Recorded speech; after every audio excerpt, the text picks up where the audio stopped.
Boa noite para todos. Jesus nos abençoe.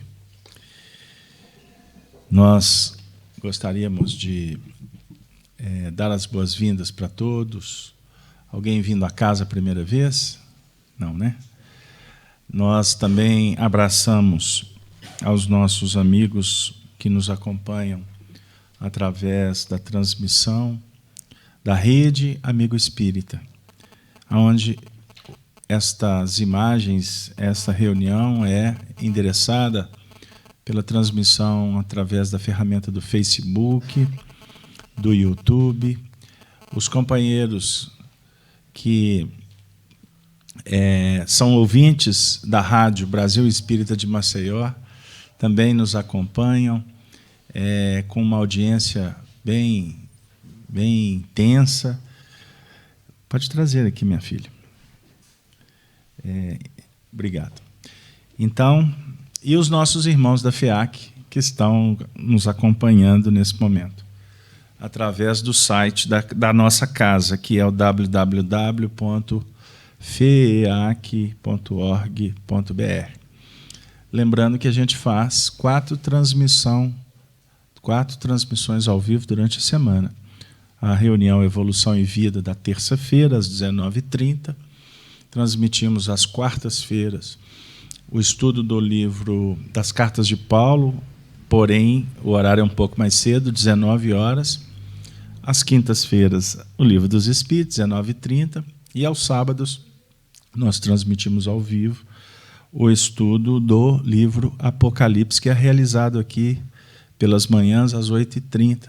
Quem quiser participar, será um grande prazer. Mas quem não puder, pode acompanhar das suas casas, do telefone, do tablet, do computador, enfim. Nós vamos facilitando para que a gente atenda a uma divulgação mais ampla e atingindo aqueles corações que não podem vir a uma casa espírita ou não possuem essas possibilidades em suas cidades, enfim. E essa audiência nos motiva, nos deixa muito feliz, porque hoje nós atingimos aí um nível aí de quase 200 países, né? Sendo que a nossa conta de vídeos já foi acessada por mais... Nós temos o Gino aí, que é o responsável, que acompanha, mas nós temos aí mais de 5 milhões de acessos, não é isso, Gino? Através da nossa conta do Vimeo, que são vídeos disponibilizados de todos esses estudos e de uma maneira gratuita, onde vocês podem baixar, replicar, enfim. O nosso trabalho é todo ele objetivando apenas a divulgação da doutrina e do Evangelho. Porque assim é a caridade essencial. Quando começamos a colocar alguns outros ingredientes, a gente começa a colocar em risco o trabalho que é feito. Isso é só um comentário para, quem sabe, a gente possa fomentar na cabeça de quem vai começar a fazer essa dica de seguir a trilha da legítima caridade. Porque aqueles que não fazem assim, nós respeitamos, mas não concordamos. Porque o trabalho espírita é um trabalho gratuito. Ficou claro? Bom, gente, nós vamos dar continuidade ao estudo do Livro dos Espíritos. Hoje eu não vou falar que é uma obra que a gente estuda às sextas-feiras, porque agora é quinta, e eu já aprendi que é quinta mesmo, né, dona Nilza? Que às quintas-feiras, que é a obra básica da doutrina espírita, livro que foi editado em 18 de abril de 1857, dividido em 4 partes. Nós estamos trabalhando com a segunda parte do livro, no capítulo 3º, titulado Retorno da Vida Corporal à Vida Espiritual. Na última semana, nós trabalhamos até a questão 153. E nós lemos, quem estava aqui vai se recordar, que nós lemos no final a questão 154, que era a questão que deveríamos trabalhar, mas a gente acabou repetindo as questões anteriores. Então, eu não vou ler a questão 153A, vou começar realmente hoje aonde tem que ser, tá bom? Kardec perguntou assim aos espíritos. Lembrando que o tema é vida e morte. Pergunta: é dolorosa a separação da alma e do corpo? É dolorosa a separação da alma e do corpo? O que vocês acham? Sem cola, dona Nilza. Já colou? É dolorosa? Não. Ou não? Então, ótimo. Nós temos um placar aqui empatado. É e não é. Então, vamos tentar destrinchar isso aí. Não, tudo bem. O ideal é que tenham várias opiniões mesmo. Vamos ver a resposta. É dolorosa a separação da alma do corpo? Não.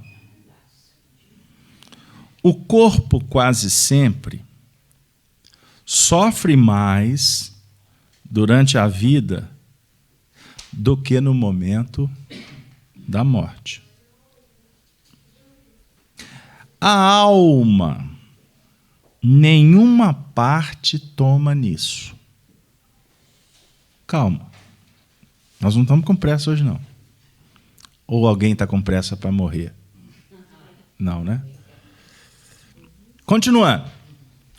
Os sofrimentos que algumas vezes se experimentam no instante da morte são um gozo para o espírito, que vê chegar o termo do seu exílio. Um comentário de Kardec sobre essa resposta. Na morte natural, a que resulta do esgotamento dos órgãos, em consequência da idade, o homem deixa a vida sem o perceber. É uma lâmpada que se apaga por falta de combustível. Já ouviram dizer: eu queria morrer igual um passarinho. Já escutou isso? Você falou isso alguma vez? Não, né? Você quer morrer igual um passarinho? Então tá. Então é essa a morte. O combustível vai minguando, né? Vai acabando. O espírito se deslinda. Mas eu gostaria de ter calma aqui com esta resposta. Porque a morte natural a que ponto se dá, né? Isso. A morte natural. A que ponto se dá? Porque ultimamente. Só um minutinho. Sempre de alguma doença, né? Please, você está muito longe. Põe sua mesa para trás. Fala para mim aqui, dona Neuza.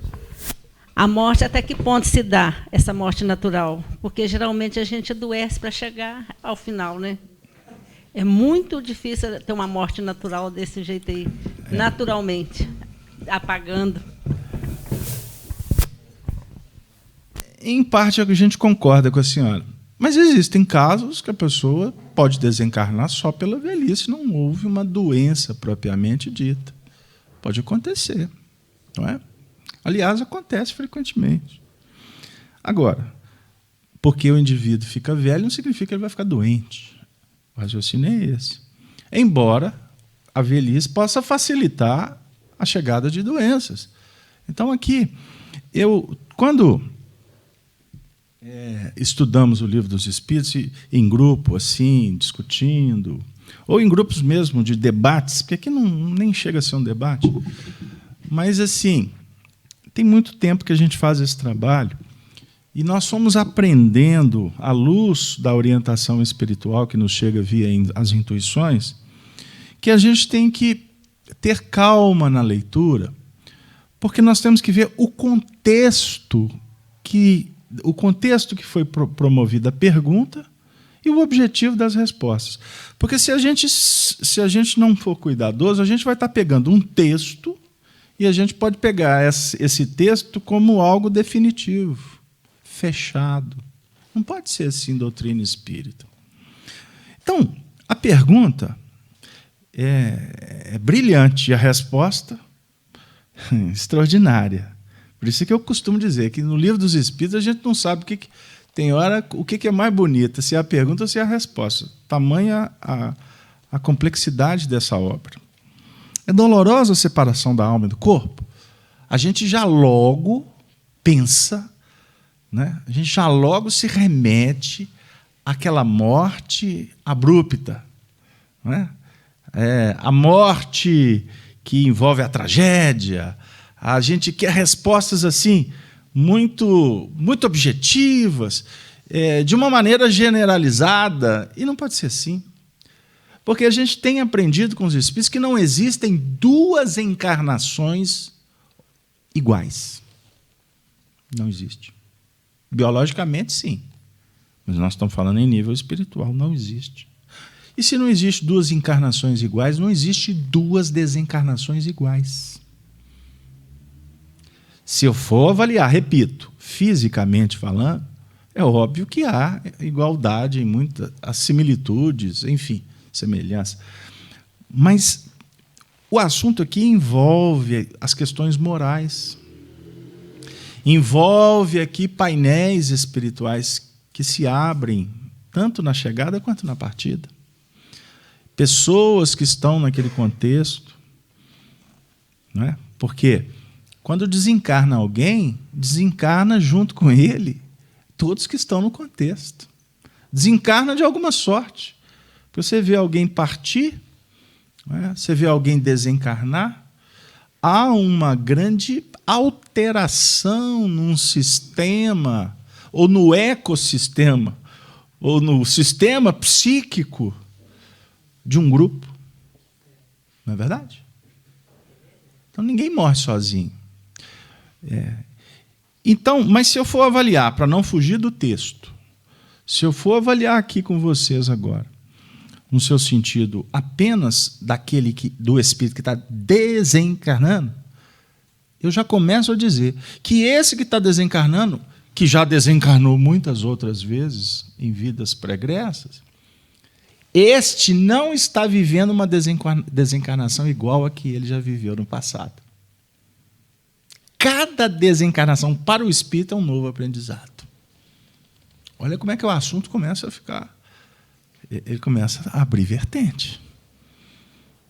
Então, quando Jesus fala, não existe duas folhas iguais, né? Isso é evangelho apócrifo. Duas folhas iguais numa árvore. Ele está dizendo para nós que cada instante ele é único. Cada instante da sua vida não se repete.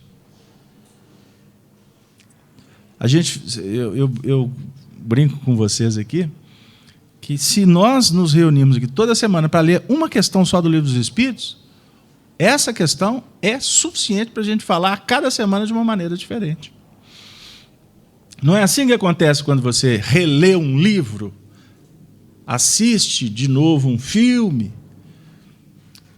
O livro, se você lê o livro 30 vezes, esse livro vai te trazer 30 circunstâncias diferentes. Por quê? Psicologicamente você vai estar vibrando diferente, o seu contexto de vida estará diferente. Não é assim? O que motiva um poeta a escrever, a compor? A inspiração que vem do alto? Apenas? Ou o contexto que ele está vivendo favorece para que ele se inspire? Aí eu brinco que o meu primo rico, que antigamente tinha aquele programa, né? O primo pobre e o primo rico. Aí meu primo rico, que é o Roberto Carlos Braga, não é meu primo, não. É porque é Braga, né? E eu sou o paupérrimo da história. Eu brinco, por Roberto ter escrito tanta música, ele se apaixonou muito. Estou brincando com vocês. São muitas emoções. Mas eu não estou dizendo que ele necessariamente tem que ter se apaixonado por muitas mulheres. Ele pode ter se apaixonado com uma só, muitas vezes. Mas há um movimento íntimo para respaldar painéis que o indivíduo vai buscar inspiração para fazer. Estou abrindo o leque aqui para a gente refletir. Então, a pergunta é dolorosa se a gente ficar só no texto? Não, não é doloroso.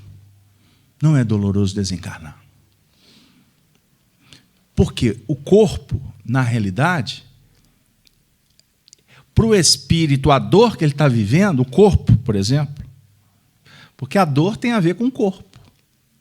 Não é? A unha, quando fica encravada, meu Deus, não é o espírito que tá com a unha encravada, é a unha que está encravada. Só que o espírito não sente a repercussão de uma unha inflamada. Porque você vai chegar uma mensagem. O corpo, portanto, ele te oferece um sistema, um sensório. Mas o que decodifica, o que vai dar inteligência, o que vai dar ciência ao processo é a mente. Não é o cérebro. O cérebro emite. O cérebro compreende o que está acontecendo na unha. Mas o efeito moral é no espírito. Entenderam, gente? Porque o cérebro não pensa sozinho. Para a ciência, pensa. Mas para a ciência espiritual ou para a metapsíquica, como queira, o que realmente tem a ver aqui na nossa conversa é o espírito. Então, o indivíduo está doente, por exemplo, uma doença complexa, que está trazendo dor para ele. Toda circunstância é dolorosa. A gente não costuma dizer, nossa, mas como é que sofre, né? Os médicos já disseram que não tem jeito. Aí tem gente que até torce para ele ir embora, para parar de sofrer. Não tem umas histórias assim aqui na Terra? Aquela Terra antiga, né, primitiva, porque nós já estamos num mundo de regeneração, como tem gente falando aqui. Regeneração é daqui a 40 anos. My God, o povo apressado para falar as coisas e não refletem dentro do bom senso e da lógica. Eu vou voltar. Aí ele desencarnou. Ai, que alívio. Já escutaram isso? Nossa, que alívio. Como que ele estava sofrendo?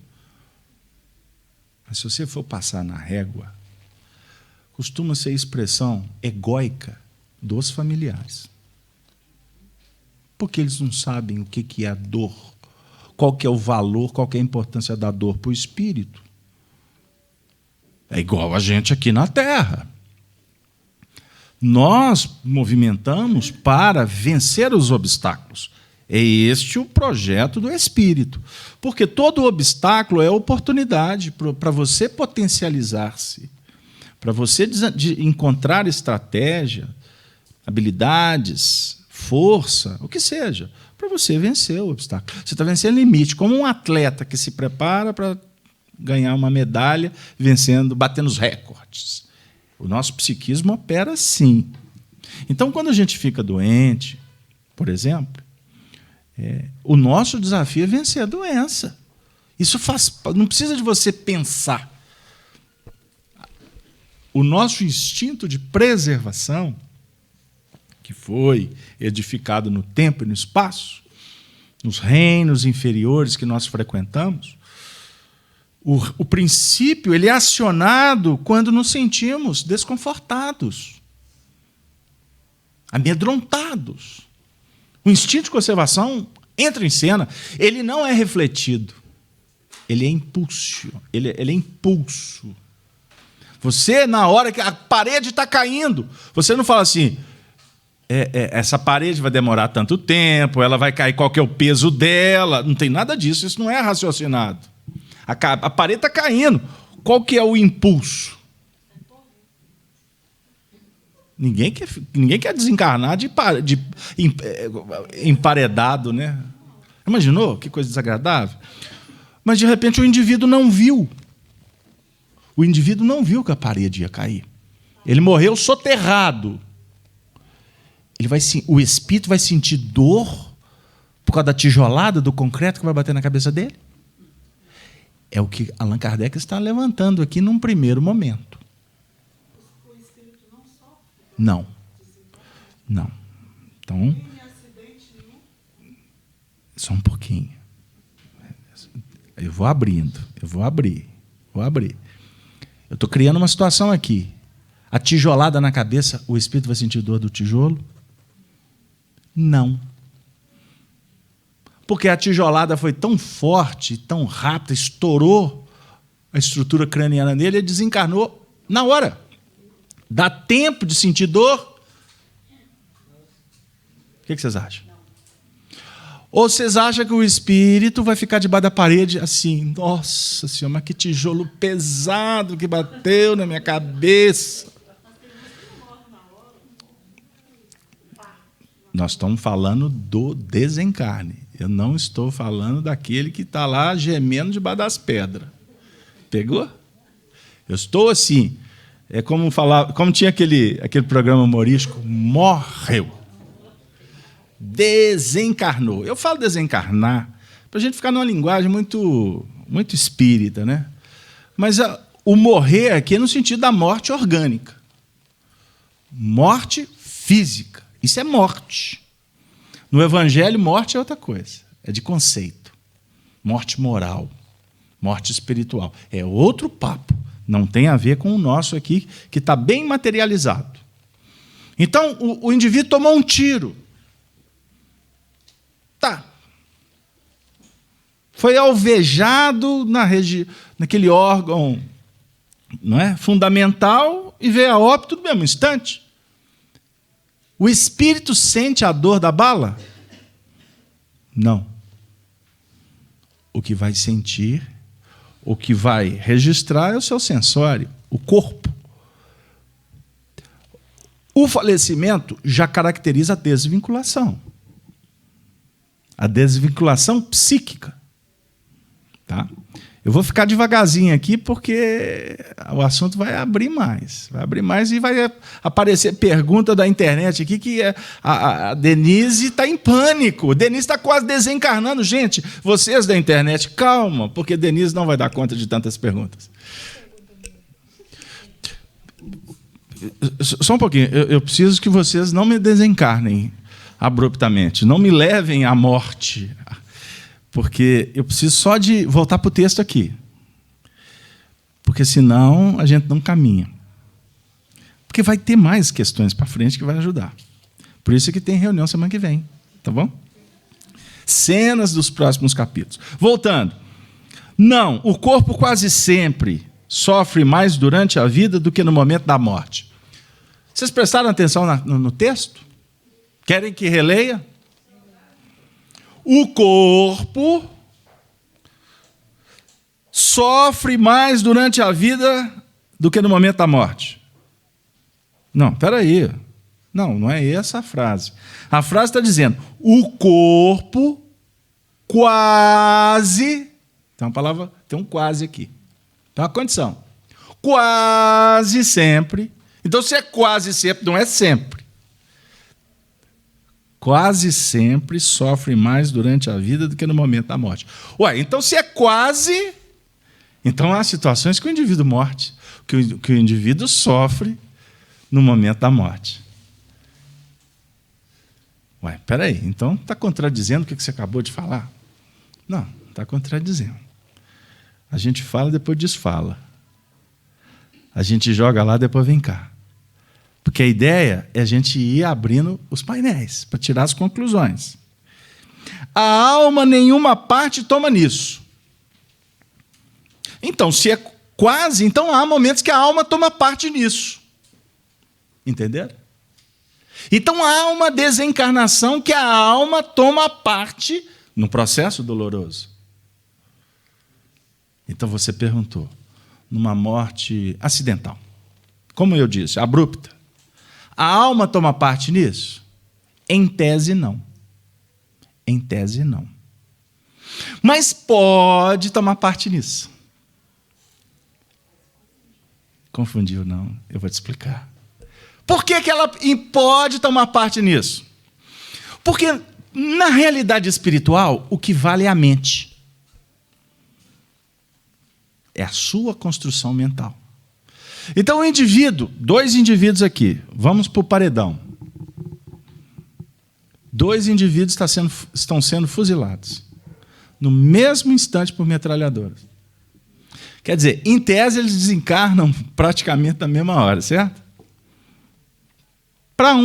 para um espírito, a desencarnação é só assim, um empurrão para o indivíduo voar. Para um outro é para ele cair. De tão apegado que ele possa se encontrar àquela realidade. Aquela realidade que está ficando para trás. Mas, dependendo do seu vínculo, essa realidade vai vai necessitar de um tempo para ela deixar de existir.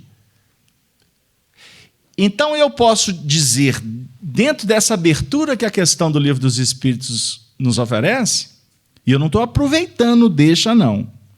Eu estou colocando porque nós já temos informações ao longo do Livro dos Espíritos, do restante das obras básicas, e das informações que vieram com o passar do tempo, que remontam à revelação dos Espíritos, que trouxeram e continuam trazendo as suas experiências no processo da desencarnação, nos oferece tantos elementos que essa deixa aqui é suficiente para a gente dizer para vocês que, dependendo do nível de apego, aquilo que poderia ser apenas uma chave que se abre, uma porta, uma chave que abriu uma porta para que o pássaro possa voar, para alguns, a porta está aberta, mas ele não está vendo a porta aberta.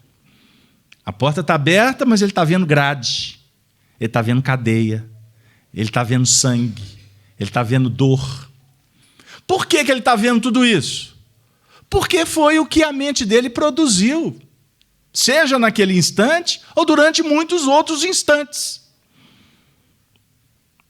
Aquele convite para que a gente possa pensar positivamente, para que a gente possa refletir sobre a luz, para que a gente possa discutir sobre a espiritualidade, para que a gente possa, de vez em quando, frequentar uma reunião, ler um livro, bater um papo sobre as coisas do outro lado da vida.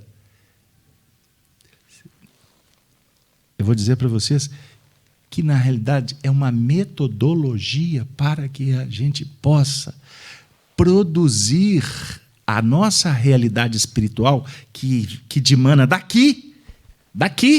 Estou aqui, mas é daqui. Depois eu explico por quê.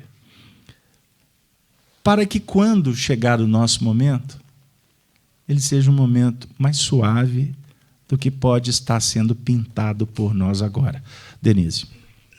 Nosso querido irmão João Hoffman, ele contribui com um comentário que eu acho pertinente dizer. A desencarnação pode não doer para o espírito, mas depois, quase sempre, há uma fase de readaptação que é dado à nossa situação evolutiva, dói para algumas chagas do perispírito e os desequilíbrios morais. Foi exatamente disso que você falou, não é isso? Muito bem. Mais alguma? O sofrimento que algumas vezes se experimenta no instante da morte são um gozo para o espírito que vê chegar o termo do seu exílio. Essa frase é um pouco complexa, né? Mas ela não é difícil da gente entender. As dificuldades que um espírito, uma pessoa, né, pode estar vivendo ou venha a viver no instante da desencarnação, ela, quando o processo se fecha, não é?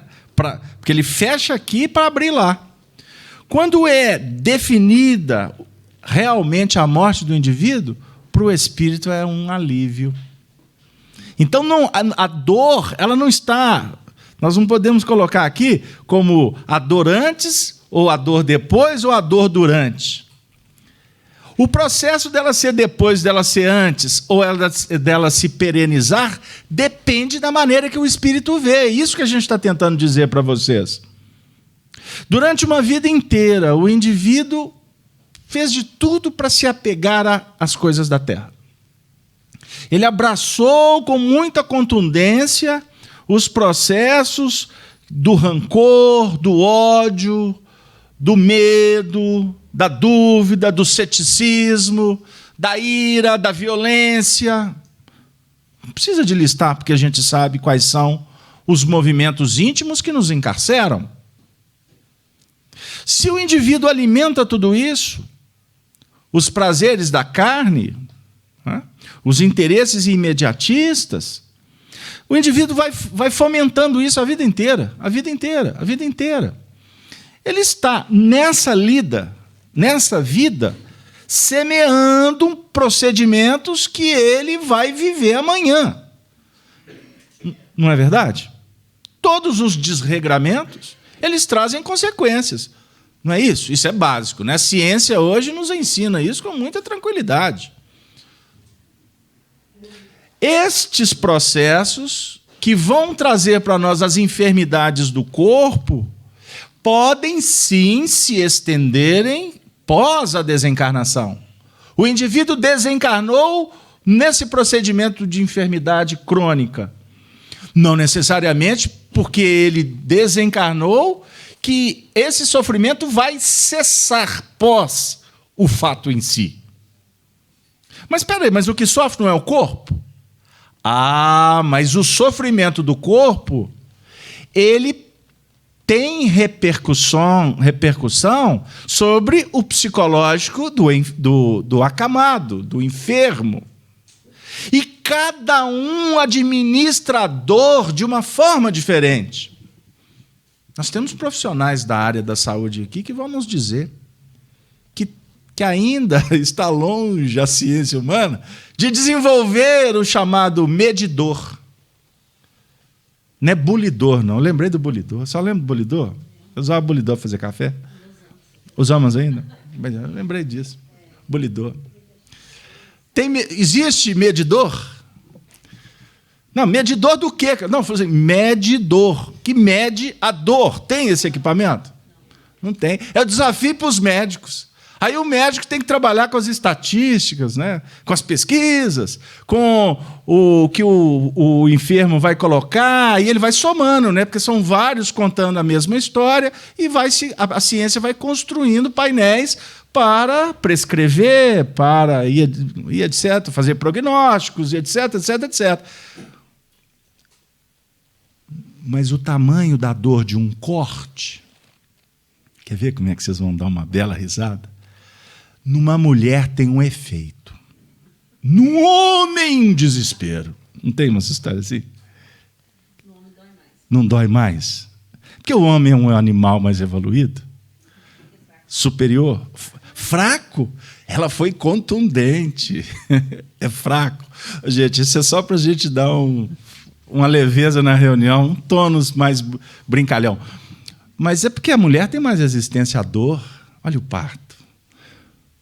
E quando eu falo parto, não é só o parto biológico, não. É o parto da vida. A mulher tem uma capacidade extraordinária de resistir. Não é? O homem é mais sensível. Né?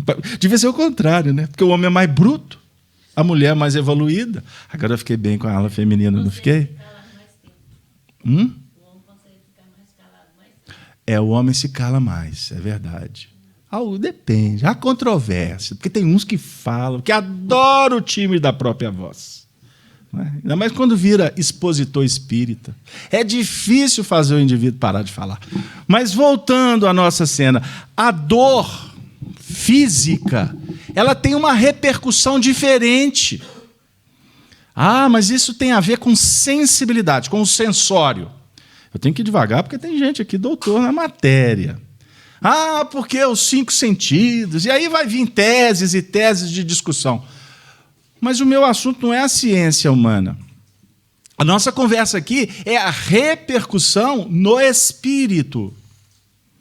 Então, a repercussão no espírito, eu vou falar do plano psicológico, da sua bagagem, não é? Da sua habilidade, da sua inteligência emocional ou não, diante de um fenômeno. Isso tudo tem a ver.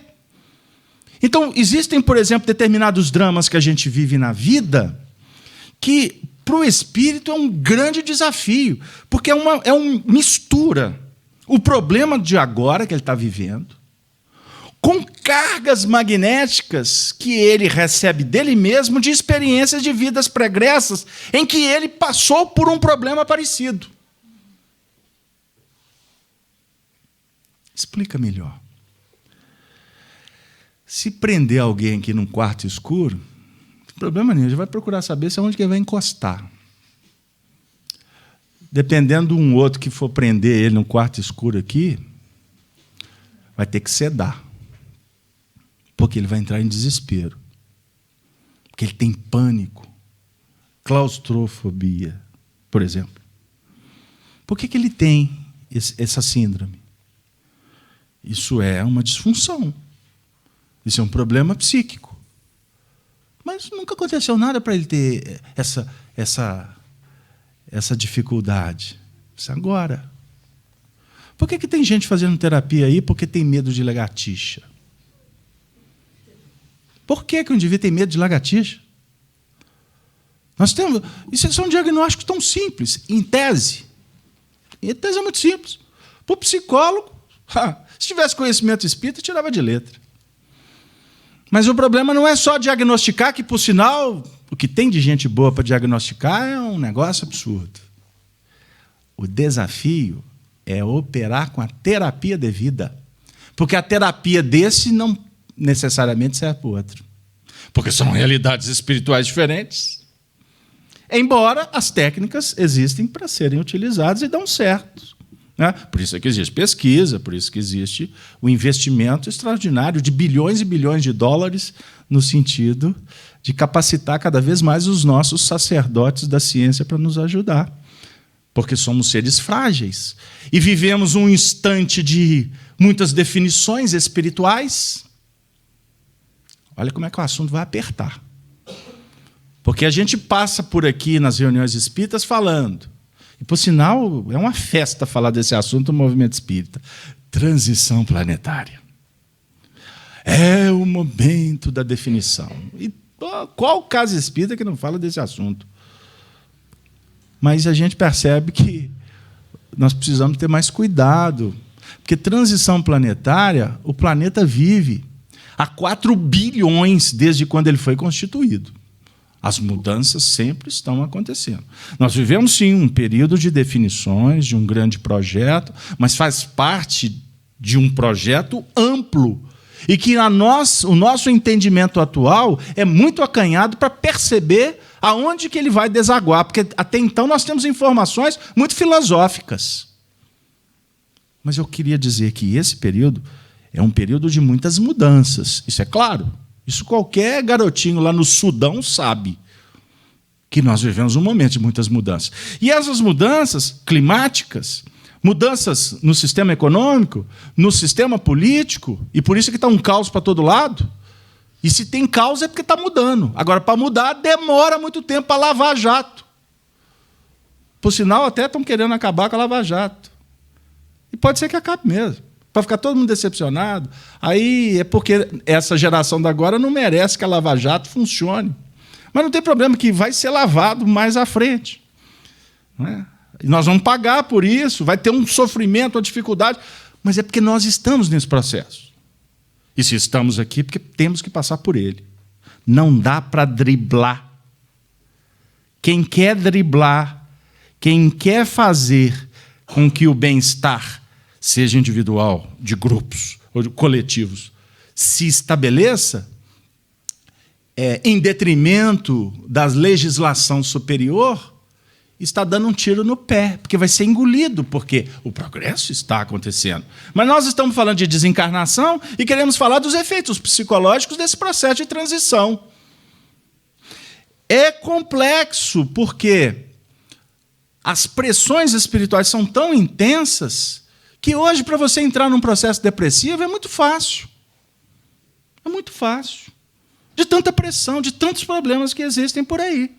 Então, a ciência da psique está nessa luta aí para conter o alto índice de depressão que esparrama pelo mundo afora. A incidência de suicídios em todos os países. Não é aqui ou acolá, não, em todos os países. Ao mesmo tempo, você vê o efeito da drogadição se avolumando em todos os sistemas e mentes brilhantes querendo aprovar, liberar. Então, é muita confusão.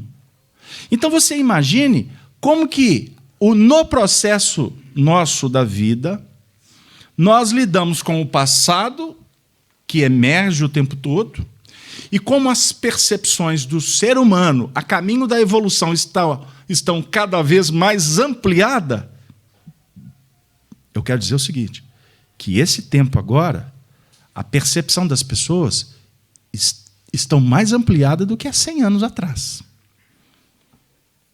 Há de 100 anos atrás, as percepções estavam mais ampliadas do que há 200 anos atrás. O que eu quero dizer? O tempo vai passando, há uma evolução em todos os sentidos, inclusive até no próprio campo da mediunidade. Pegaram lá? Então, todos nós aqui estamos estudando essa matéria porque nós estamos sobre o influxo, sobre o fluxo de ondas mentais o tempo todo. Então, você luta com as pressões que vêm de fora, que a vida não está fácil. Você luta com o passado que fica nos visitando o tempo todo, não é? E, ao mesmo tempo, nós temos que tratar as nossas doenças. Mas nós temos um projeto extraordinário que é o da luz, que é o do amor. Porque se a gente for ficar só prestando atenção à doença, a gente não caminha. Hoje eu conversava com um companheiro que está me ouvindo agora. Eu sei disso. Ele disse assim, eu precisava de me tratar porque eu queria voltar a dar passe. Aí eu disse para esse amigo, por que você não volta a dar passe? Não, mas eu preciso me curar. Eu falei assim, a sua doença é típica de médium. E médium só se cura trabalhando. Porque pula de galho em galho, vai de centro em centro, consultório em consultório, casamento em casamento, troca de família, vai para lá, muda de bairro, troca de roupa, muda de carro, vou viajar para resolver, vou fazer um monte de coisa que não vai dar em lugar nenhum. Porque está querendo mudar lá fora, está querendo mudar a capa. Mas o que tem que mudar é a essência. O que precisa de vigorar na nossa intimidade é aquela tomada de consciência e colocar a mão na massa, meu amigo. Para de filosofar. Essa história de que amanhã eu faço, ano que vem tudo vai mudar, eu paro com isso, eu paro com aquilo. Chega no dia 2 de janeiro, vou deixar para o outro ano, aí eu paro disso, eu faço aquilo, aí eu vou virar um ser irradiante de luz. Vai virar nada. Porque a promessa, como diz Emmanuel, geralmente ela vai tomar o curso e serpentear a terra árida que vai desaguar num mar chamado nunca. Poeticamente, Emmanuel fala assim. Óbvio que para mudar você tem que estabelecer um projeto. Eu quero. Começa no eu quero. Eu posso. Extraordinário. Eu preciso de ajuda. Magnânimo. Que Deus me apoie. Se eu não quero, se eu não aceito ajuda, e se eu esqueço de Deus, não vou chegar em lugar nenhum. E eu preciso de ajuda, gente. A espiritualidade nos chama atenção. O dizer eu preciso de ajuda é uma das atitudes mais elementares ou mais fundamental de toda a terapêutica que vai ter sucesso. Porque se o indivíduo não entender que ele precisa e não reconhecer que sozinho ele não dá conta, ele não vai caminhar. Ele vai fugir a vida toda do problema e achar que o mundo está errado e que ele que está certo. Eis um plano que nós precisamos de discutir ele. Porque a desencarnação se torna dolorosa? Sim, para muitos, para não dizer para a grande maioria destes bilhões e bilhões que vivem no mundo, que a gente brinca de viver uma experiência, de vez em quando, espiritual. Já escutaram isso? A gente está na Terra, vivendo como homens, e de vez em quando, na hora do aperto, a gente procura uma experiência espiritual. Aí eu vou no centro, eu procuro médium. E tem lugar que tem médium, viu, gente? E tem uns que tem um destaque que é um negócio magnânimo. São os deuses. E adoram sectos, seguidores, admiradores. Não é? Aí eu vou lá, ele fala do passado. Ele me encanta com frases impactantes, reveladoras. e etc, e etc, e etc. Isso aí te atende um tempo, daqui a pouco você está de novo precisando de viver uma outra experiência espiritual. Aí você vai numa outra religião, aí você procura uma projeção filosófica, aí você vai ler um livro de autoajuda, aí você tem um transe, vive um êxtase espiritual, tem uma visão, mas depois volta para a vida cotidiana e esquece que somos, observem bem, somos espíritos estagiando na vida humana. A nossa realidade é espiritual, ela não é humana. O processo humano é uma etapa. Então eu deveria aqui na Terra viver como espírito. Viver como espírito tendo experiências humanas, mas não o contrário. Porque o contrário nos escraviza, nos aprisiona dentro de uma grande falácia, que são os bens materiais. E quando eu falo bens materiais, não entenda que eu estou falando só daquele que me faz rir. Não. Dos bens materiais. Inclusive que envolve pessoas. É aquilo que a gente costuma brincar dizendo, né? É o processo do eu ter. Eu quero ter. Inclusive pessoas. E não invisto no ser plenamente filho de Deus. Que volta, hein, Denise? Que volta, Denise. Na morte natural a que resulta do esgotamento dos órgãos em consequência da idade, o homem deixa a vida sem o perceber. É uma lâmpada que se apaga por falta de combustível. Costuma ser meritório. Vocês sabem que o único discípulo de Jesus que morreu assim foi João? Todos os outros desencarnaram vivendo processos de testemunhos, crucificados, assassinados, como mártires. João Evangelista, aquele que Jesus tratava como o discípulo amado, desencarnou doente, pela idade. Foi apagando. Nos seus últimos momentos de vida, nos legou o livro Apocalipse, a definir que no futuro, no grande futuro, a desencarnação nossa não será mais debaixo do impacto da dor. Será nesses termos aqui. O combustível que vai acabar. Já aconteceu do carro acabar a gasolina com vocês? Que coisa desagradável. Graças a Deus, agora tem multa, viu, gente? Abasteça. Tem gente que quer andar com carro. É um expediente extraordinário. Ele quer andar com um veículo até o último suspiro, porque ele sabe calcular a hora de encontrar um posto e abastecer. Ele sabe. Nesse mundo maravilhoso que a gente vive, que não tem tráfego, hein? Pensa bem, o aperto que essa turma passa de vez em quando. Porque ele já estava calculado, ele tinha esse meio tanque de gasolina para chegar ali, mas estava tudo calculadinho. Só que não estava calculado que o trânsito estava todo embananado. Aí daqui a pouco estava o sujeito lá empurrando o carro. Olha, o processo é complexo, não é verdade? Então, isso é só para a gente fazer uma brincadeira, porque tem muita gente querendo morrer igual um passarinho, não é? Contando a conta-gota essa energia e não sabe que a gente pode ser pego de surpresa pelo caminho. Que volta é essa, hein, Denise? Questão 155. Como se opera a separação da alma e do corpo? Pronto.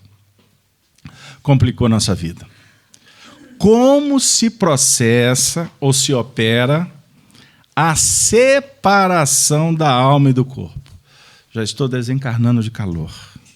Como é que se dá, gente? É simples. É muito simples. Rompidos os laços que a retinham, ela se desprende. Laços? O que ele está falando aqui? Laços?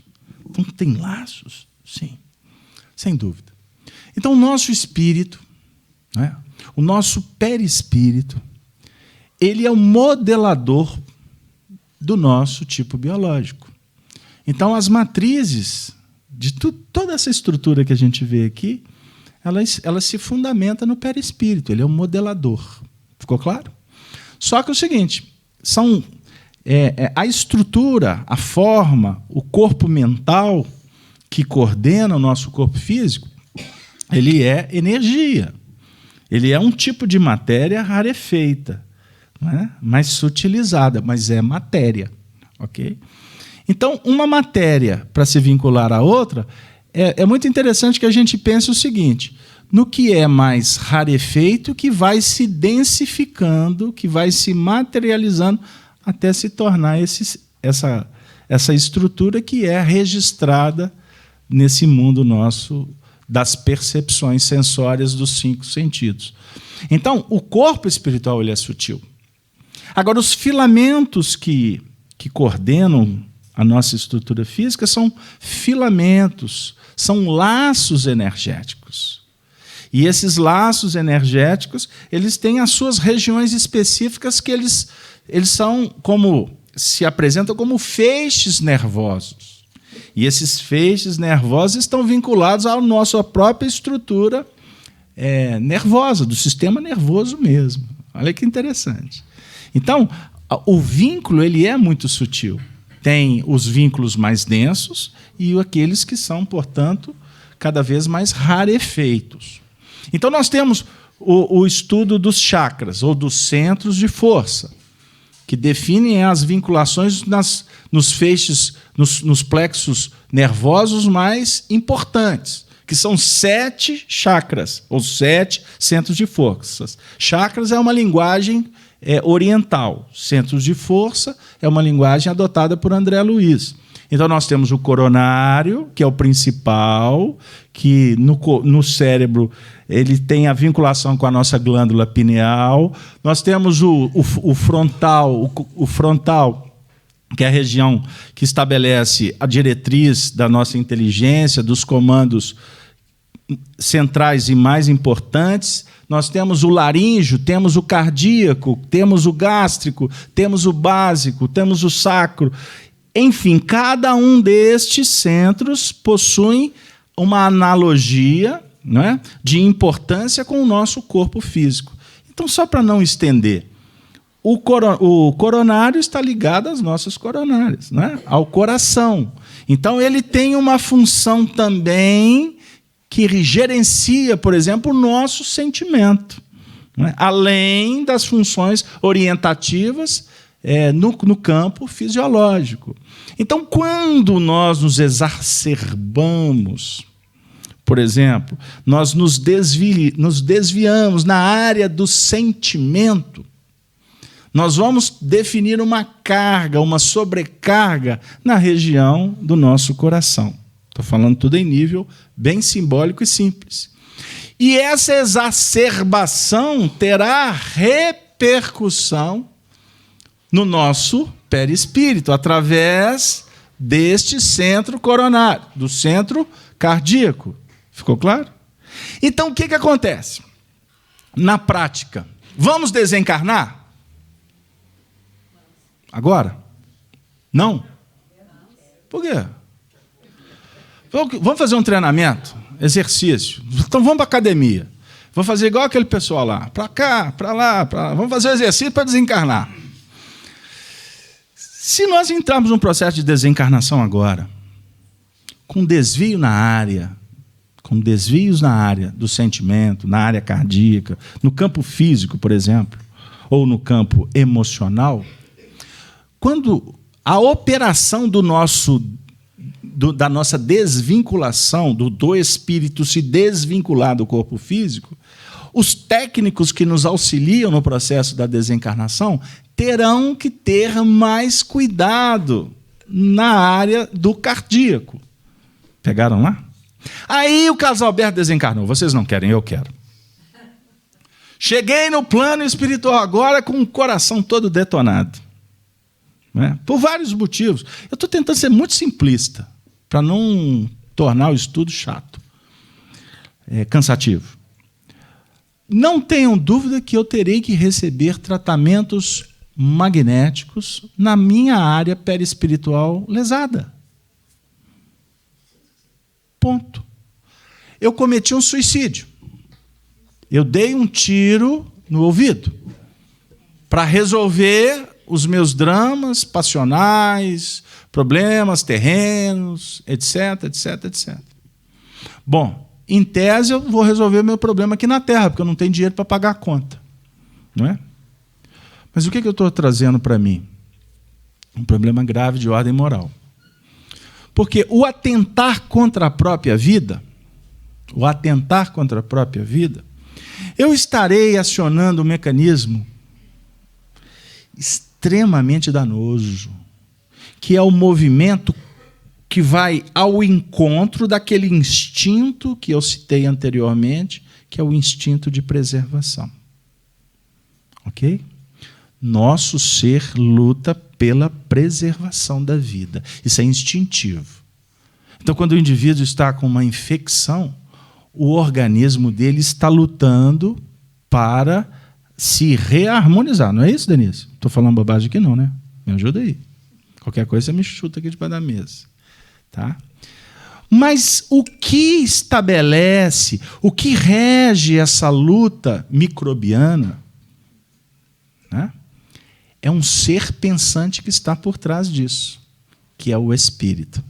Porque se o espírito se desvincular, aquela batalha ali vai se caracterizar por uma falência total, vai se desorganizar essa estrutura que eu estou chamando de microscópica aqui.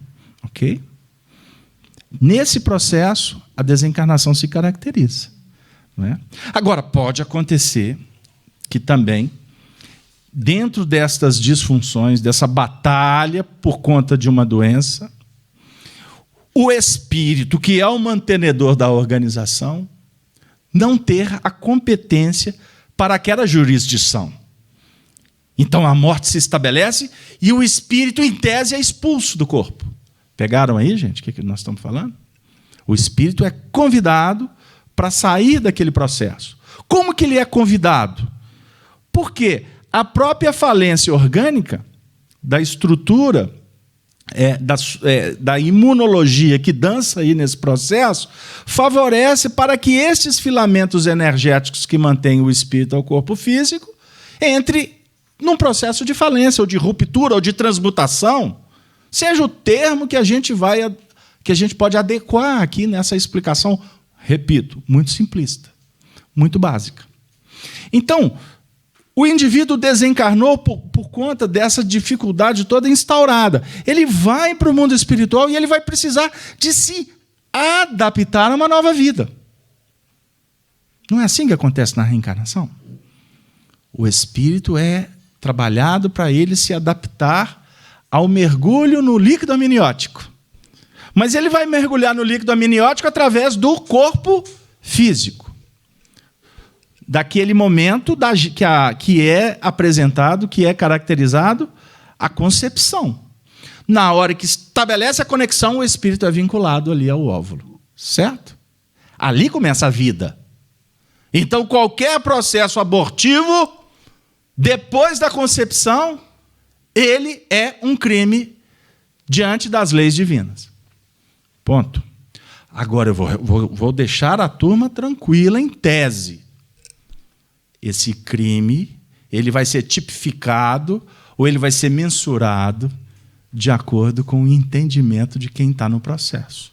Ok? Então, os níveis de responsabilidade variam ao infinito. Mas quando a responsabilidade é apresentada pelas próprias leis, não é porque alguém vai dizer, você cometeu erro, mas quando a própria vida vai trazendo de volta a repercussão daquele ato, o espírito, então, assume um processo que é instaurado nele, por ele mesmo, que vai tipificando um tipo de culpa. Um tipo de culpa, um tipo de remorso. Porque alguma coisa vai dizendo para ele assim, você fez isso, você fez isso, você fez isso. Ah, mas eu tive que fazer. Mas você fez isso.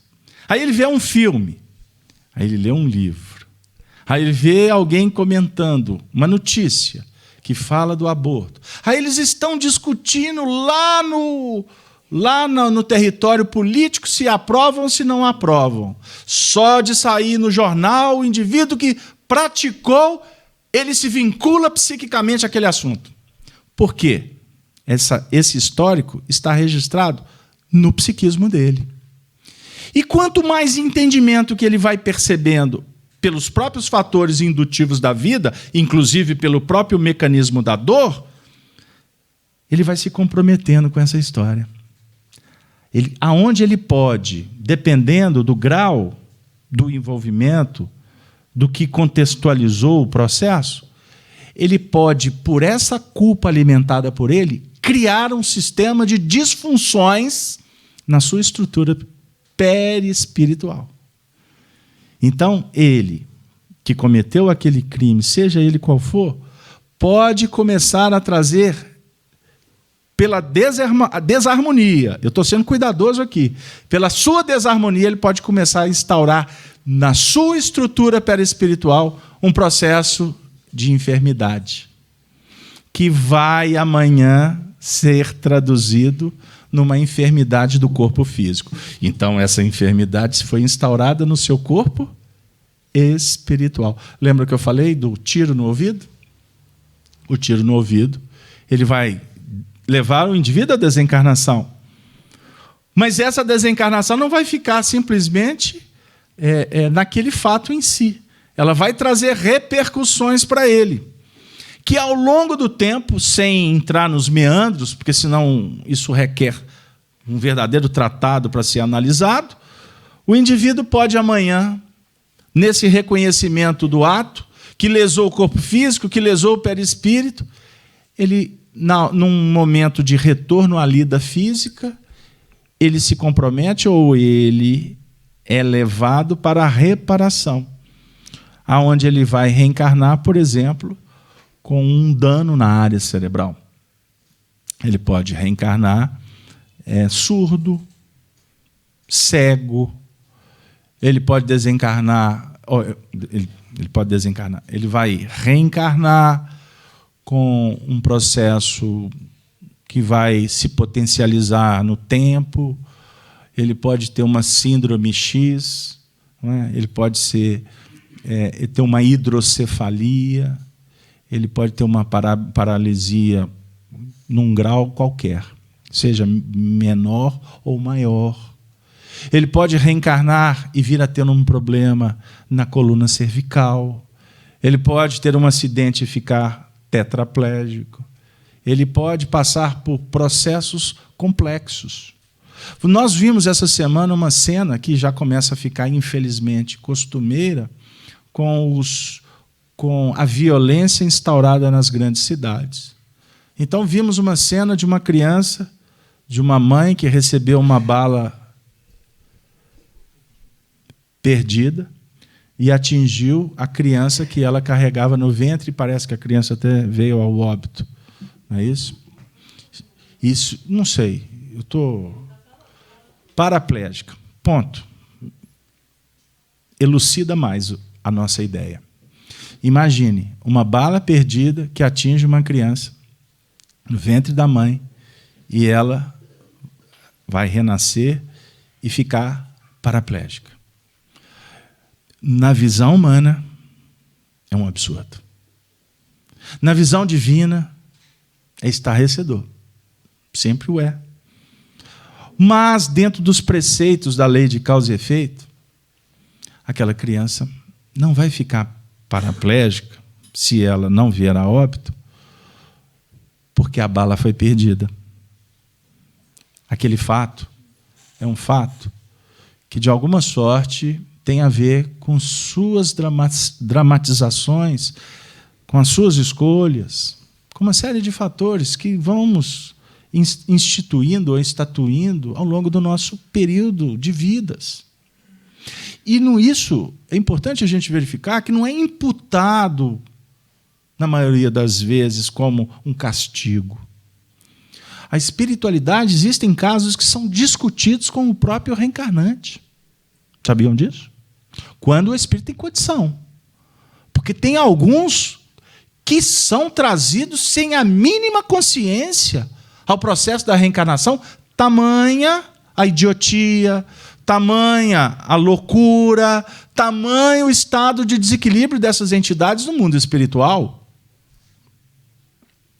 Nós estamos falando do fato da desencarnação, né? Olha para vocês verem.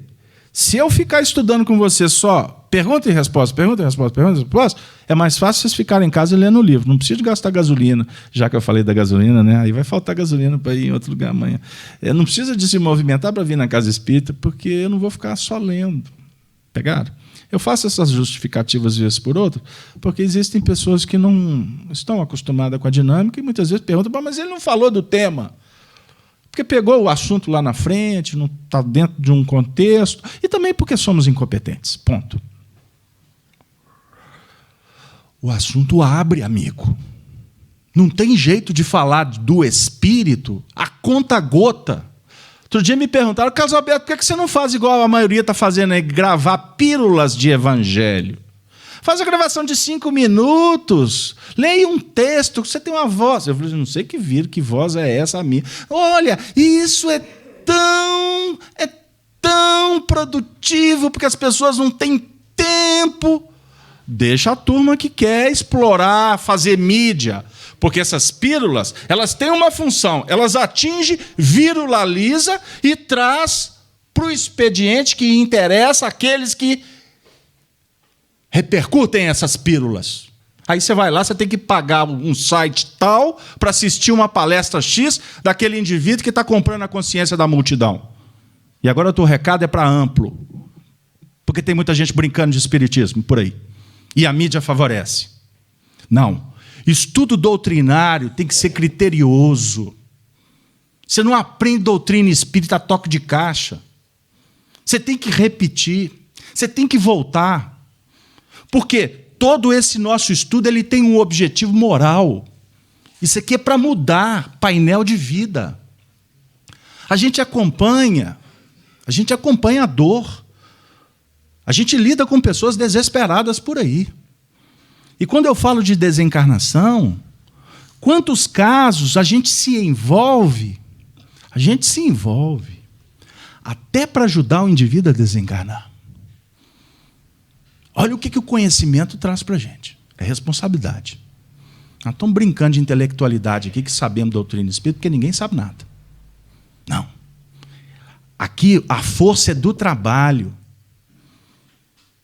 Quantas vezes a equipe espiritual de encarnado é convidada pelos espíritos para a gente ir em determinadas regiões, em determinadas lares ou hospitais, para dar passe em indivíduos que estão lá acamados, precisando de coragem para enfrentar a desencarnação. Sabia? Ué, Casalberto, vocês ajudam a empurrar o povo para lá? Eu queria dizer que a gente eu trabalhava na equipe de visita no Grupo Sheila aqui em Belo Horizonte, e eram centenas e centenas de equipes. As equipes saíam para os lares, hospitais, favelas, e eu participava de uma dessas equipes. Tinha uma equipe lá que ela tinha um estigma. Eles chamavam a equipe dos desencarnadores. Olha, é essa turma ir lá para dar passe, o povo morria mesmo. Aí a gente brincava, olha, quando eu estiver no hospital, chamam todos, menos estes. Era uma maneira carinhosa de brincar com eles. Mas eles começaram a se especializar nisso. Então, eu estou brincando? Não, eu estou falando sério. Os técnicos espirituais, como os especialistas na Terra, eles estipulam os seus procedimentos e se especializam mesmo. Então, existem técnicos que trazem indivíduos para a reencarnação. E existem outros que ajudam os indivíduos a desencarnar. Mas explica como trabalhar o indivíduo para ele desencarnar? A gente precisa estudar André Luiz. Estudando André Luiz, a gente vai verificar que tudo acontece na hora certa. Mas o indivíduo, a família, o contexto, pode prejudicar um processo que poderia ter um trâmite muito mais simples. Mas o apego, as dificuldades, a conduta do indivíduo. Vocês sabem que no momento da desencarnação, abre-se painéis para o desencarnante. Voltando àqueles que a gasolina vai acabando. Vocês já acompanharam isso em família, não já? Ah, eu aposto que sim. E foi engraçado porque vovó, quando eu estava quase lá com a Elizabeth, era um tal de falar na mãe dela. Aí, o cético, não, mas isso é memória. Carência. Queria transferir, queria se sentir a criança de novo. Mas o problema é que ela falava também de uns nomes lá que a gente nunca não sabia, nem ela. Já aconteceu. Aí foi constatar depois que era um outro indivíduo, uma outra família que tinha vínculo. Essas coisas a gente constata. E sem contar que os parentes que vão se envolvendo no contexto, aqueles que são dotados de mais sensibilidade, começam a registrar e as informações começam a se cruzar. Aí depois chega no velório. Olha, engraçado, aconteceu isso. Não é que é mesmo fulano? Aí um conta uma história, conta a outra. Aí fica todo mundo assim, gente, então será que esse negócio é verdade? Mas melhor mudar de assunto. Aí fecha o caixão, não é? Joga as rosas e despede, dá o até breve. Não é? Aí cada um para a sua parte e vai embora. Aquilo tudo que conversou no cemitério fica na lixeira do esquecimento. Por quê? Por causa da ignorância, a falta de informação e a maturidade para lidar com os fenômenos da espiritualidade. Então, as pessoas não são ruins, elas não são más, elas não são frívolas, como muitos caracterizam, mas é porque elas são crianças. Existe maturidade, existe infantilidade para todas as matérias. Eu não vou sentar com nenhum médico aqui para discutir medicina, porque eu vou ficar a ver navios, eu vou ficar a ver micróbios da minha imaginação. Agora, existem outros assuntos que a gente pode discutir. Nós estamos aqui nos potencializando, nós estamos aqui nos desenvolvendo para atingir os graus superiores dos ensinos que a providência divina nos oferece. Existem corações que são corações frágeis, que precisam da mão amiga, porque a desencarnação poderia ser simples, mas não é, porque o indivíduo não quer, ele não aceita. Eu acho, Dora, que nesse período aqui, foi em 2011, nós estudávamos estas questões. Porque nós paramos o estudo, voltamos, não é? Então a gente tem alguns rascunhos. Meu Deus. 13/5/2011. Vai falar besteira. Está vendo como é que o povo nos pega? Então, foi em maio, 13/5/2011, nós estudávamos essa questão. E me vem agora à memória que, se não foi no dia 13, pode ter sido no dia 20, enfim, quando estudávamos essa questão, estava presente aqui Luísa Gonçalves Xavier, sobrinha, neta de Francisco Cândido Xavier, filha de Maria Lúcia, que, por sua vez, era filha de Luísa, casada com Lindolfo. Luísa era a irmã mais velha de Chico Xavier. E nós nos tornamos muito amigos desta família. E a gente estudava o fenômeno da separação da alma e do corpo, e Luísa estava sentada aí no meiozinho do salão, estou vendo a cena de volta, e na época ela trazia o Igor, o filho dela, para receber passes conosco. E exatamente no dia que ela veio aqui, eu fiz uma surpresa. Eu li aqui um texto psicografado pelo Chico Xavier, que ela nos mostrou uma cópia original, e nós lemos esse texto, que depois foi até publicado por uma editora, aqui em Minas Gerais, editora Vinha de Luz, um texto muito, muito especial, em que a Luísa narra como que foi a desencarnação dela. A Luísa, irmã mais velha de Chico, era católica, fervorosa, e ela narra nessa psicografia o processo em si, quando ela, doente, e Chico, morando em Uberaba, não acompanhou nada do processo, a não ser notícias, né? Sua irmã está doente, aquelas coisas, né, de familiares.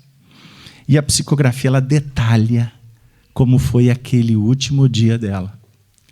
E eu me recordo, e isso nos emociona muito, porque a Luísa estava presente. E eu fui lendo o texto, e ela, com os olhos inundados de lágrima, ela ficou a reunião inteira só balançando o rosto, confirmando. Dora talvez vai se lembrar desse dia. E foi assim extraordinário. No dia 20/5. Tá, 20/5. Pois é, gente, se eu falar alguma abobrinha, o povo fica fiscalizando mesmo. Mas aí, voltando, a Luísa narrando, foi assim alguma coisa de muito especial. Porque ela, doente, já era o último dia dela na Terra, e com a presença, ela foi identificando. Primeiro, ela identificou a mãe dela e de Chico Xavier, Maria de São João de Deus. E quando ela viu a mãe entrando, ela teve fome, e ela não podia comer. Mas ela, com muita fome, ela pediu para uma das pessoas que estavam no quarto que fosse à cozinha trazer alguma coisa para ela, que ela não aguentava mais. E aí, quando esta pessoa se afastou, ela ficou só, e naquele instante entrou a mãe. E quando ela viu a mãe, foi assim, a pessoa encarnada foi para a cozinha, passou pela porta, e em seguida entrou a mãe. E foi assim, tão real, que ela não se deu conta, naquele momento, da situação da mãe que tinha desencarnado. Olha, que a Luísa desencarnou velhinha. Maria de São João de Deus, quando desencarnou em 1915, a Luísa devia ter, talvez, uns 18, 20 anos, alguma coisa assim, que ela nasceu no século passado. Ela era mais velha que o Chico, que nasceu em 1910. Então, eu estou chutando aqui números. Ok? Só que passou um instante, entrou um outro vulto no quarto. Era Cidália Batista. Quem foi Cidália Batista? A segunda esposa do pai dela. A segunda esposa de João Cândido Xavier, o pai de Chico Xavier.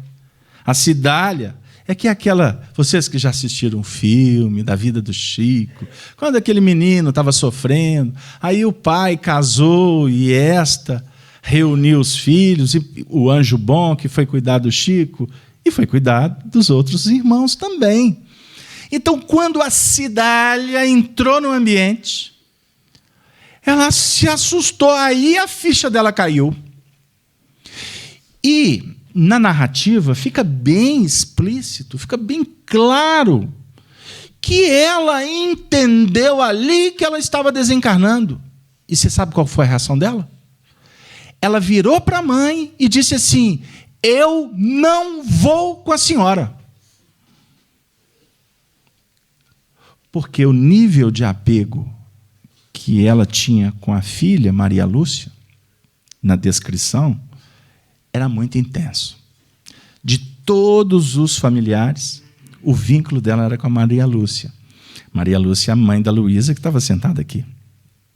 Eu tive a oportunidade de conhecê-la, de participar, inclusive, do batizado do filho da Luizinha, que é o Igor. É uma história belíssima. Um dia, quem sabe, eu conto.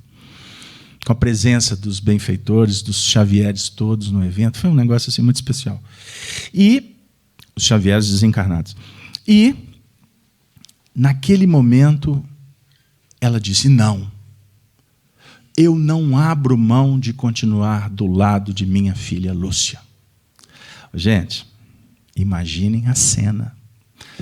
Só que não é uma cena assim humana, cheia dos rompantes. Existia ali todo um contexto preparatório que estava levando ela a um grau de sensibilidade muito sério, muito intenso. Então ela vivia um misto de uma felicidade. Olha o texto. O instante da morte, no instante da morte, são um gozo para o espírito. Está na questão 154. O que é esse momento de felicidade e prazer? Ela vinha num processo de falecimento gradativo. E o falecimento gradativo é isso que nós precisamos de estudar e discutir com a sociedade, ensinar mesmo. Que o apagar das luzes aqui não necessariamente está levando o indivíduo para a treva. Apaga-se um tipo de luz aqui, mas no próprio campo, enquanto vai gradativamente apagando aqui, vai acendendo aqui. O espírito vai vivendo, naquele momento, uma dupla identidade. É como, não sei se alguém aqui já viveu o processo da emancipação, o sair do corpo durante a noite, por exemplo, quando você se deslinda do corpo e você vai vendo o processo do sair do corpo. Isso, para o clarevidente, costuma ser comum. Chega a olhar, vê o corpinho lá dormindo, que caquinho, vamos embora. Obviamente, né? Porque quando a gente chega no mundo espiritual, aí a gente vê a realidade, né? Nossa, e eu passo batom, perfume, corto o cabelo, olha lá que caquinho. E o povo todo admirando os caquinhos. Tudo vai para a semente, gente. Como eu escutei hoje um companheiro falando no velório, o celebrante. Do pó, volta para o pó. O pó é matéria. A matéria se modifica. Então, naquele momento, a Luísa via a luz. É como se abrisse como esses efeitos especiais dos filmes, né? Ghost. A Márcia sabia que eu ia citar Ghost, né? Porque eu sou antigo, Márcia. Década de 80. Aí, você também, né? Você é mais nova do que eu, graças a Deus, né, Márcia? Aí abre aquele portal. O Casabeto é antigo, Ghost, mas eles não fazem tantos filmes mais que falam da imortalidade da alma. Podia fazer, não podia? Aí eu ia fazer um upgrade. Ia assistir esses filmes. Eu arrumava tempo, né? Porque é tanta tarefa, é livro, é passe, é desencarnação para lá, é reencarnação para cá, é cuidar de centro, é enxugar lágrima de médium, é o médium. Não vou hoje, não, cada vai. É um tal de falar que não vou. Casa espírita é uma festa. Aí eu começo a receber o WhatsApp. Hoje eu não vou, hoje é festa, hoje o marido não deixa, não sei o quê. Eu falei assim, eu vou. Jesus! Ele falou assim, você vai. Eu falei assim, tá bom, eu vou. A realidade era a mãe. Mas é muito interessante porque aí aconteceu nessa narrativa a atuação dos espíritos de uma forma extremamente bondosa. Mas, Luísa, chegou o seu momento, minha filha. Luísa, é necessário. E aí vem todo aquele processo de convencimento. Veja, Luísa, quem vai entrar no ambiente. Aí cita o nome de uma amiga da Luísa que já tinha desencarnado há décadas. E que, quando elas eram jovens, elas nas procissões carregavam um retrato, parece que de Maria Santíssima, e cantavam os louvores lá da igreja. Olha quem que vai entrar no ambiente, Luísa. Aí a Luísa falou assim, meu Deus, que é o próximo morto que entra, né? Aí, de repente, entra aquela companheira amiga dela, com o quadro de Jesus, com o quadro de Maria. Olha, para vocês verem, no plano espiritual. Com o mesmo quadro que elas, quando jovens, carregavam na procissão. Olha a técnica, a tática psicológica para criar o vínculo. Aí ela viu, se enterneceu, lembrou do passado. Filó, eu acho que é Filó o nome dela. Filó, Luísa, aí abraço para cá, abraço para lá. Mamãe, que bom, pois é, minha filha, você merece. E ela já estava sendo engabelada do lado de lá, né? E os espíritos, e ela está assim, mas mamãe, e a Lúcia, vem cá, minha filha, era tanto amor. Tá bom, mamãe. Eu estou dando um resumo aqui, porque a história é muito longa. Mas é muito interessante, porque ali, naquele momento, entra no ambiente, para ser fiel, até por respeito à presença de alguns, entra no recinto José Xavier. José Xavier era um dos irmãos de Chico, que se notabilizou por um trabalho belíssimo ao lado do Chico. O José Xavier era aquele que era o coordenador das atividades, ele que recebia o pessoal da imprensa, ele que organizava a fila, ele que cuidava do centro, enquanto o Chico se virava lá para dentro com as tarefas mediúnicas dele. José Xavier desencarna em 1939. Foi muito difícil para o Chico, para a família inteira, porque naquele mesmo ano desencarnou Cidália e José Xavier. Então, para a surpresa de Luísa, entra no ambiente o irmão, que era admirado, que era amado por todos, tamanha nobreza desse espírito, que desencarnou jovem, desencarnou com 30 e poucos anos. Aí, ele entra e, ao lado da cama da Luísa, ele constrói como se fosse um berço. E ela narra que era um berço de algodão. Olha a narrativa.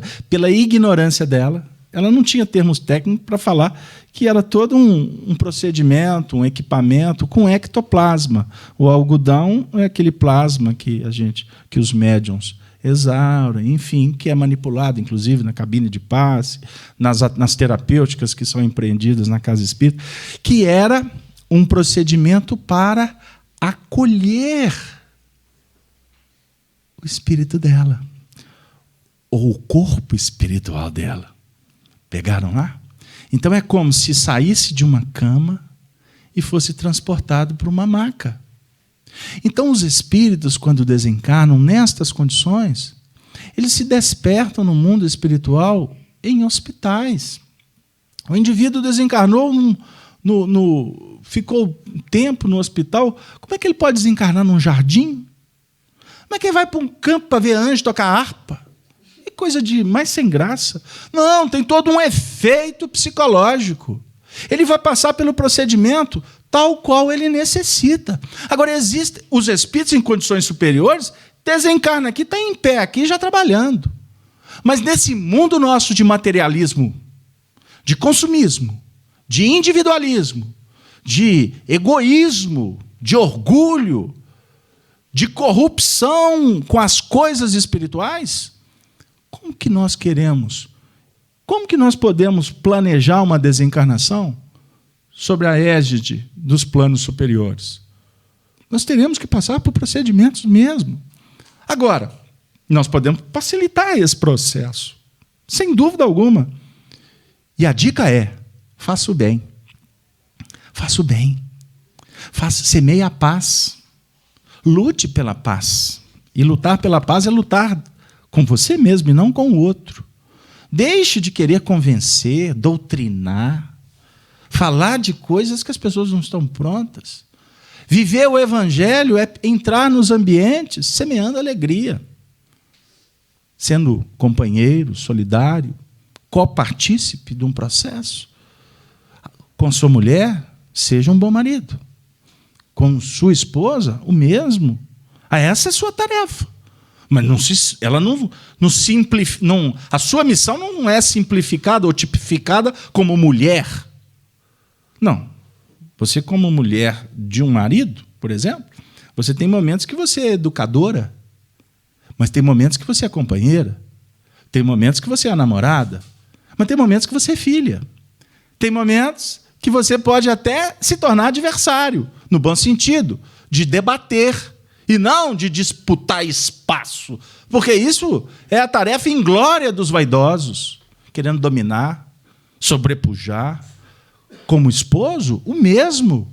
Como filho, como pai, como irmão, como vizinho, como tarefeiro na casa espírita, semeie o bem. Faça como Jesus nos ensinou. Lembrando que, gente, o mundo passa realmente por muitas dores. Em verdade vos digo, que se alguém guardar a minha palavra, nunca verá a morte. nunca haverá a morte. O que Jesus está dizendo sobre guardar a palavra dele? É ler, guardar no armário? É ler e trancafiar só para você? Guardar a palavra do Senhor é praticá-la. Porque praticando é que você vai fixar na sua intimidade. É você fazendo acontecer que você vai se transformar num instrumento do bem, que você vai se qualificar em todas as ciências. E a mais extraordinária ciência de todas é a ciência da fraternidade, que se inicia na humildade, que se estabelece na caridade, não é verdade? Mas que vai planificar a nossa felicidade um dia. É assim que nós não veremos a morte. Quantos de nós estamos treinando para isso de uma forma muito eficiente? Chegue em casa, se prepare para a noite, ore, leia uma página de preparação, se coloque à disposição para que o Senhor opere transformação, que o Senhor te leve para o mundo espiritual, para que você entre em uma faixa de trabalho, para que você vá para regiões espirituais para estudar. Aprenda espiritismo no mundo espiritual, para que você vá para o mundo espiritual conversar com seus mentores espirituais que querem te ensinar, para que você tenha oportunidade de encontrar com os desencarnados, seus familiares. Olha que beleza! Para que você possa ter a oportunidade de rever conceitos e, quem sabe, redirecionar os feitos junto com os desafetos. Quem sabe tem pendências que você pode resolver no mundo espiritual, porque aqui na Terra você não consegue. Peça perdão, mas perdão de alma. Não pense que a mentira fica escondida. Então começa a correr atrás da verdade no mundo espiritual, para que na Terra a verdade se estabeleça no momento oportuno. Isso, gente, não precisa de ser doutor. Pelo contrário, os doutores sofisticam e não fazem. Isso é a tarefa do simples. É a tarefa daqueles que escutam com ouvidos de ouvir, que estão percebendo que o Senhor está nos abençoando como agora, está nos acolhendo, resolvendo muito dos nossos dramas. Por que eu vim à casa espírita? Por que eu cheguei nesse endereço? Por que eu acessei a internet?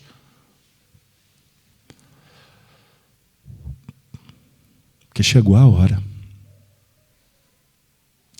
Mas como afirma o poeta, quem sabe faz a hora. Não espera acontecer. Chegou a hora. Faça do tempo um eterno presente de Deus. Não deixe para depois o que você pode fazer agora, porque pode ser um momento tardio. Hoje, dia 6 de julho do ano de 2017, eu tive o privilégio de ter caminhado com uma alma que me ensinou muitas coisas, que foi muito especial na minha caminhada. E hoje eu fui festejar a partida dele para o mundo espiritual. E lá, olhando aquelas pessoas reunidas em torno do carisma, do trabalho, da vida dele, um homem simples. Não fez nada de especial a não ser um grande pai, um ótimo cidadão, um trabalhador honesto, sol a sol, pai, marido, avô, irmão. Alma pura. Para uns, complicado, vicioso. Mas para quem tinha olhos de ver, uma alma pura. E quando eu estava vendo as pessoas se despedirem do corpo, eu pude dizer para ele: vai com Deus. E tive a oportunidade de participar de uma forma muito sutil das despedidas dele quando ele estava no hospital. Em desdobramento, na madrugada, a equipe espiritual esteve com ele temeroso, E eu tive a oportunidade de ser o intermediário para dizer para ele: você foi corajoso a vida toda. Chegou o momento de ser corajoso para ir embora. E eu vou contar uma coisa para vocês. Falar isso, para quem a gente não conhece, os médicos sabem. É uma coisa. Mas você falar para quem você ama é complexo. Porque a nossa parcela de paixão, de egoísmo, é muito forte. Porque o que a gente gosta, o que a gente admira, a gente quer para a gente. E naquele momento eu tive a oportunidade de verificar que se a gente gosta mesmo, a gente liberta. E a gente diz: vai com Deus. Porque chegará um momento que a gente vai estar de novo juntos, para continuar fazendo alguma coisa no bem. E eu agradeço hoje publicamente a este coração que, por certo, um momento oportuno vai ouvir isto que está sendo dito aqui, porque as gravações atingem os desencarnados também. E eu publicamente quero dizer que, se eu estou fazendo essa palestra aqui hoje, graças a ele, porque foi ele que me incentivou a começar a mudar de vida. Isto tem a ver com um passado pessoal? Eu acredito que não. Porque senão eu não estaria aqui falando. Seria vaidade de minha parte. Mas eu pego esses exemplos porque eu também defendo uma tese que quem não tem passado não tem história para contar. E essa história que está sendo contada aqui para vocês, eu não tenho dúvida que ela se reflete, que ela repercute, que ela tem a ver com a história de cada um aqui que está nos ouvindo. Porque nós todos já lidamos com desencarnações e vamos lidar com outras, muitas. E quando nós estivermos diante desse acontecimento, que pode ser o nosso, que vai ser o nosso, que a gente possa afirmar como Maria Santíssima disse para o anjo Gabriel: eis-me aqui a serva, a escrava, faça o que queres, Senhor. Se eu tiver que ir, que eu aprenda a seguir sem olhar para trás. Porque para mudar, não dá para ficar enamorado com o que está ficando. Porque nós estamos numa grande jornada e precisamos de olhar para frente. Se convidados a voltar, voltemos para abençoar. Mas devemos continuar a seguir. Porque, em tese, aqueles que ficam estão talvez caminhando numa direção muito mais certeira do que a nossa.